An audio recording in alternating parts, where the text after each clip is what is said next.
Astagfirullahaladzim. Kenapa ni? Kenapa ni? Kenapa jerit ni? Kenapa jerit ni? Ni sebab mak. Siapa pula? Mak tahu tak? Mak tak hari tu dah putus hubungan dengan Lin. Sebab dia tahu mak ni nombor rimau. Astagfirullahaladzim. Sabar, Lin. Sabar, bawa mengucap. Sabar. Kenapa ni? Kurang ajarnya. Dia panggil saya nombor rimau. Mak kata Arif tu tak nak kahwin dengan Lin sebab mak. Sebab dia dah tahu mulut mak suka mengumpat orang, suka mengata orang. Sebab tu Lin selalu pesan dekat mak. Jaga mulut, jangan kata orang.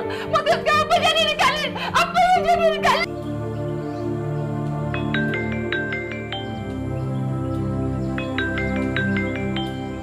Tak apalah Mak Ngah. Mak dah kata tak nak. Saya tak naklah sakit hati dia.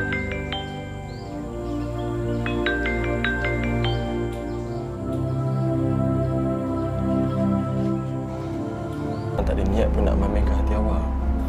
Tolong, percayakan saya. Bukan Cik Nizam dah ada isteri ke? Betul, memang saya dah ada isteri. Tapi lelaki mana yang suka kalau kena abaikan oleh isteri kan? Ya, Fatia, saya tak main-main.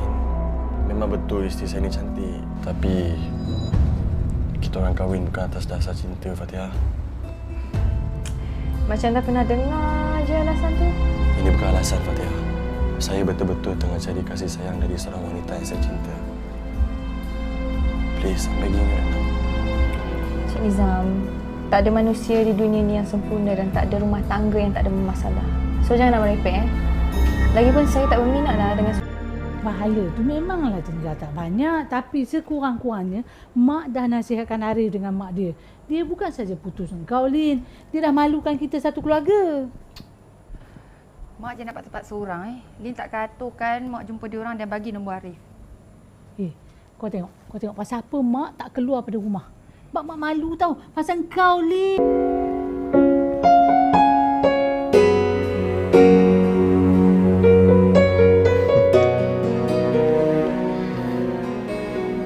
Akhir-akhir ke doktor dah dia.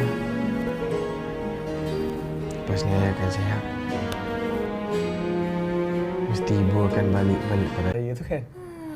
Kak lagi dia cakap banyak kali kan. No, akak-akak lah. Sofia je. Lagi selesa kan? Sorry Kak. No. Sorry Sofia.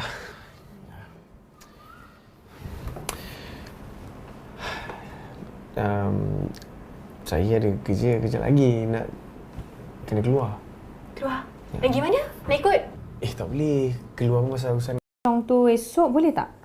Fatia, awak dah janji yang awak akan ada dekat sana sampai event tu habis. Bukan saya yang janji tau.